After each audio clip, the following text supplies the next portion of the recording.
অভিলাষ।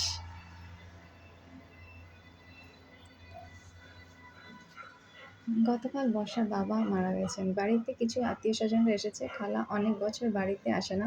আজ সেও এসেছে। জানি না কেন বর্ষাকে নিয়ে যেতে চায়। একটা সময় ছিল যখন তাদের সম্পর্ক ছিল এক আত্মা, দেহ আলাদা। খালা সবাই যখন বলছে চল বর্ষা, খালা আপনার যখন এখানে ছিলেন তখন ছিলাম, ছোট ছিলাম, পরিবেশ ছিল একরকম, পরিবর্তন হয়েছে পরিবেশ। আমি না যাই খালা, সবাই আমাকে তোর সাথে কয়েকদিন থাকতে বলছে, সেটা সম্ভব না। এজন্য তোকে নিতে চাইছি খালা। আপনি চলে যাওয়ার পরে কেউ কিছু বললে আমি বুঝিয়ে বলবো। খালার সাথে ঢাকা যাবে, কিন্তু বর্ষার মন টানছে না। যখন তারা একসাথে ছিল তখন পরিবেশ যেমন ছিল আজ তেমন নেই। খালার ছেলে বর্ষণ এমন একটা সময় ছিল পাশ থেকে হেঁটে গেলেও ব্যথা পেত। তারপরও সামাজিক কারণে বর্ষাকে খালা ঢাকা নিয়ে যায়। বর্ষাকে দেখে খালার ছেলে রীতিমতো বিরক্ত। বর্ষণ, মা তোমার যাওয়ার প্রয়োজন ছিল না, গেছো গেছো, সাথে করে উদ্বাগ বাঁধিয়ে আনলে কেন? মা, আমার আনার ইচ্ছা ছিল না, তারপরে সমাজ রক্ষা করতে হয়। বর্ষণ, সমাজের চিন্তা তোমার থাকলে ঝামেলা সাথে করে নিয়ে আসতে না। আজকে আমার বন্ধুরা বাসায় আসবে, পার্টি হবে, একে দেখলে প্রেস্টিজ যাবে। কি ড্রেস পরে আসছে, জুতা কয় বছর ধরে পরেছি, ছি ছি। মা, বর্ষা এলেও পার্টির সমস্যা হবে না, ওকে কেউ দেখবে না। বর্ষণ, মা আজকে এই ঝামেলা বাঁধাবে, জানলে পার্টির নাম নিতাম না। মা, আমি বলেছি তো, সমস্যা নেই।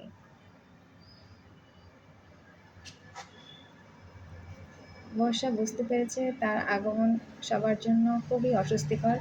এর মধ্যে খালা এসে, খালা, বর্ষা তুই বাহির থেকে ঘুরে আয়।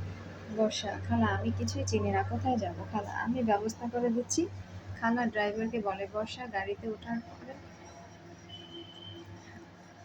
ড্রাইভার গাড়ি লক করে দেয়। আমি ফোন দিলে বাসায় আসবে। গাড়ি মোড়ে নিয়ে থামিয়ে লক করে রাখা হয়েছে। বর্ষা গাড়ি থেকে নামতে পারছে না। ড্রাইভার তাকে রেখে চা খেতে গেছে 2 ঘন্টা আগে, আসার নাম নেই। বর্ষা এই জন্য কারো বাসায় যেতে চাই না, গেলে উল্টো লজ্জায় পড়তে হয়।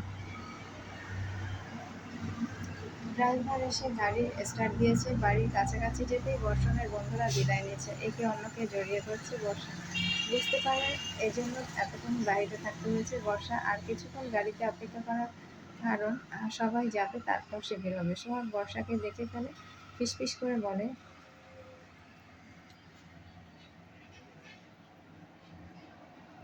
সোহাগ মেয়েটাকে?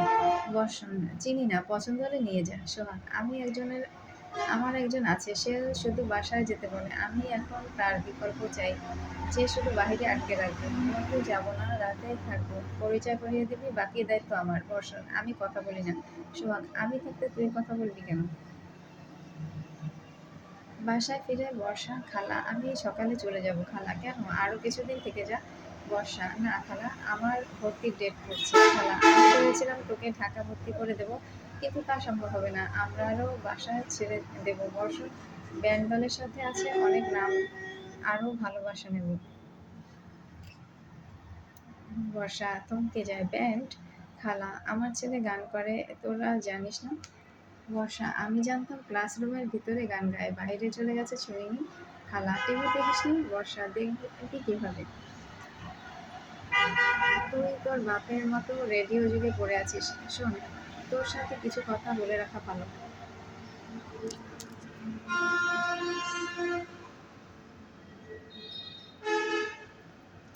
বর্ষণের বাবা বেঁচে থাকতে তোর সাথে বিয়ের কথা বলেছিল। এসব ওনার পাগলামির কথা, এসব হবে না। তোর কোনো ছেলে পছন্দ হলে বিয়ে করে নিবি। বর্ষার মুখে কিছু না বললেও সে জানে এসব সম্ভব না। খুব ভোরে বর্ষাকে গাড়িতে তুলে দেওয়া হলো, যদিও তার পছন্দের বাহন লঞ্চ, কিন্তু রাত পর্যন্ত অপেক্ষা করা সম্ভব না।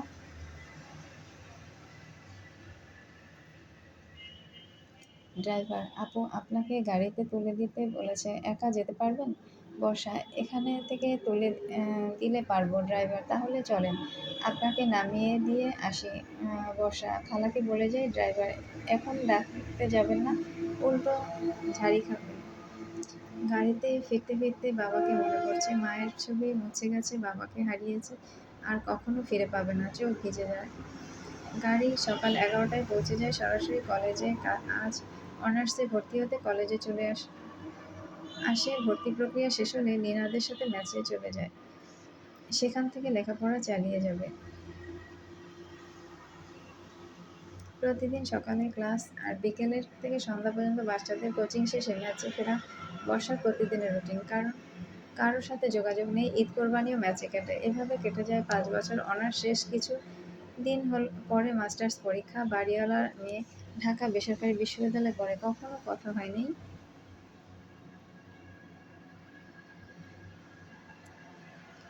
রিংটোন বাজছে। নীরা, তুমি আমেরিকা থাকো? বর্ষণ, হ্যাঁ, ডিবি লটারি পেয়েছিলাম। আচ্ছা, দেখছো বর্ষা ঘুমিয়েছে কিনা?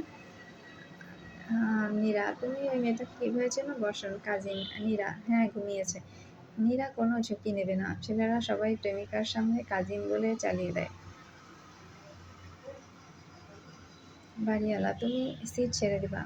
বর্ষা, আঙ্কেল, সামনে পরীক্ষা শেষ হলে বাসা ছেড়ে দেবো। বাড়িওয়ালা, তোমাকে বাসা ছাড়তে বলেছি, সিটের অভাব নেই। আর সিট লাগবে কেন? বাড়িতে গিয়ে থাকো। বর্ষা, বাড়িতে ঘর রিপেয়ার না করে ওঠা যাবে না। আমাকে সময় দিন, আমি সিট ছেড়ে দেবো। কোনো উপায় নেই। বাড়িওয়ালার কথা শুনবো না। পাশের ফ্ল্যাটে জ্যোতি মহাখুশি। জ্যোতি ইন্টার ফেল, তাতে কি? লেডি নেত্রী জ্যোতি, আমাকে বিয়ে করলে রাজকন্যা রাজত্ব, সুন্দরী মহারানী পাবেন, রাজপুত্র হয়ে থাকবেন, আদর যত্ন ফ্রি। বর্ষণ হাসে। বর্ষা ছাড়া সবাইকে তার পছন্দের, তার জন্য পারফেক্ট মনে হয়। বর্ষা অল্প সময়ে কোনো সিট পেল না। তাছাড়া মাস্টার্স পরীক্ষার পরে এমনিতেই সবাই বাড়ি চলে যাবে, তখন একা ম্যাচে থাকাও সম্ভব হবে না। তাই আজকেই বাড়ির উদ্দেশ্যে যাত্রা করে। যাওয়ার সময় বাংলার প্রকৃতি রূপ নিয়ে একটি রিল তৈরি করে ফিরে যাচ্ছি এফবি আইডিতে পোস্ট করে বাড়িতে পৌঁছে দীর্ঘদিন পরে দরজা খুলে।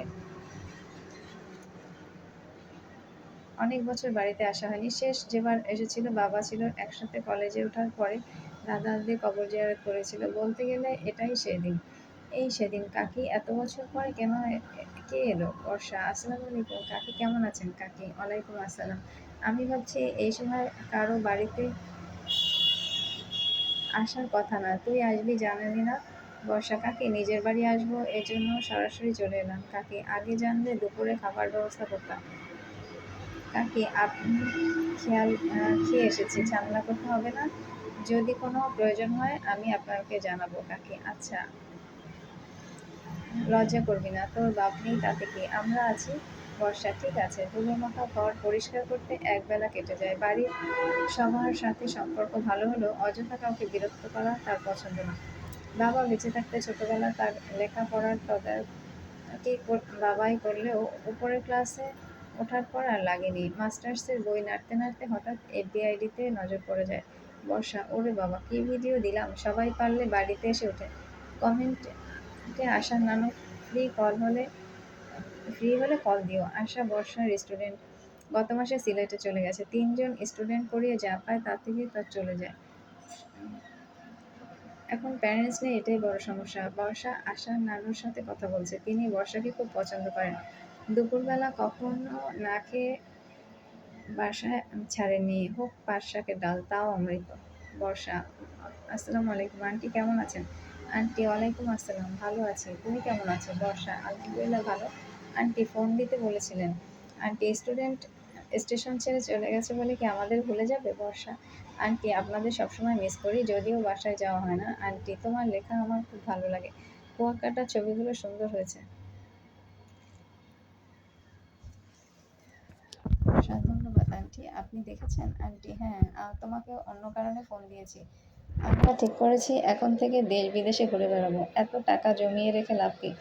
যতদিন বেঁচে থাকবো শুধু ঘুরবো আর খাবো। বর্ষা, খুব ভালো সিদ্ধান্ত আন্টি। অবসর জীবন ঘুরে ফিরে কাটাবেন, সময় ভালো কাটবে।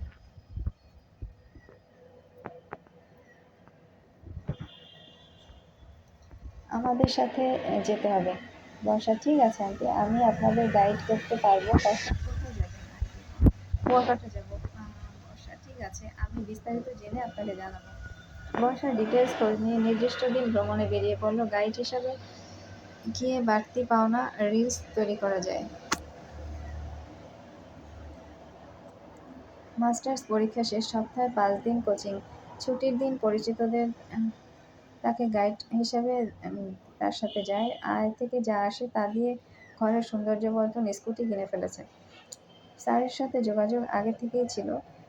গ্রুপে একটি পোস্ট দেখে দিয়েছে এডিটিং কোর্স 6 মাস, দিল্লি।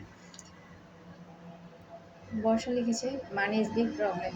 ডিসেম্বর মাস, স্টুডেন্টের পরীক্ষা শেষ, আন্টি ফোন দিয়েছে। বর্ষা: আসসালামু আলাইকুম আন্টি, কেমন আছেন? আন্টি: ওয়ালাইকুম আসসালাম, ভালো। ডাক্তার দেখাতে ইন্ডিয়া যাব, তোমার পরিচিত কেউ আছে? আমি তো কিছু চিনি না। বর্ষা: আন্টি আমাকে স্মরণ করেছেন, ব্যবস্থা হয়ে যাবে। এই সুযোগ বর্ষা কাজে লাগাতে চায়। স্যারের কাছ থেকে ইনস্টিটিউট সম্পর্কে জেনে ভর্তি হয়ে যায়, কারণ তার যাতায়াত খরচ, লিভিং কস্ট লাগছে না। তার বন্ধুদের মধ্যে অনেকেই ইতিমধ্যে ইন্ডিয়া গিয়েছে, তাদের বিস্তারিত তথ্য নিয়ে প্লেনে উঠে পড়ে। পরিচিত মানুষ থাকলে খুব বেশি সমস্যায় পড়তে হয় না। বর্ষা প্রতিদিনের রুটিন: হসপিটাল, ডাক্তার আর ক্লাস। ভেবেছিল শেষ পর্যন্ত সব গুছিয়ে ওঠা যাবে কিনা। শেষ পর্যন্ত কোর্স শেষ হলো, এবার দেশে ফেরার পালা। অভিভাবকরা টেক্সট করছে, কোচিং কবে থেকে শুরু হবে। টেক্সট রিপ্লাই দিচ্ছে, অন্যদিকে আন্টির সাথে কথা বলছে। দূরে কয়েকজনকে দেখা যাচ্ছে। বর্ষা খুব বেশি আগালো না, দূর থেকে বর্ষণকে দেখা যাচ্ছে। আন্টি বাংলাদেশের কথা শুনে ছুটে গেছে, আবার কি ভেবে তাড়াহুড়া করে চলে আসছে। আন্টি: ওরা বাংলাদেশ থেকে এসছে, কিন্তু টিমে একজন এখনো এসে পৌঁছায়নি। বর্ষা: ওদের তুমি উপকার করতে পারো।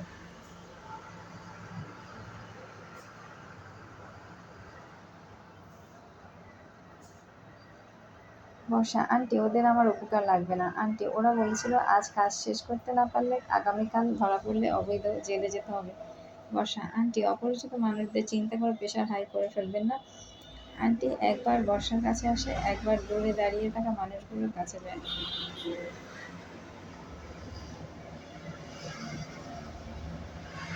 আন্টি এতক্ষণ তাদের বলে দিয়েছে, তোমাদের কাজ বর্ষাকে দিয়ে হতে পারে। বর্ষা সব কিছুটা অবাক হতেও পারে। কোর্স শেষে প্রথম ভিডিও শ্যুট করার অভিজ্ঞতার সাক্ষী হয়ে কাজটা শেষ পর্যন্ত বর্ষা করে দিল। মনে হলো বর্ষণকে সে চেনে না, আগে কখনো দেখেনি, ভবিষ্যতেও কখনো দেখবে না।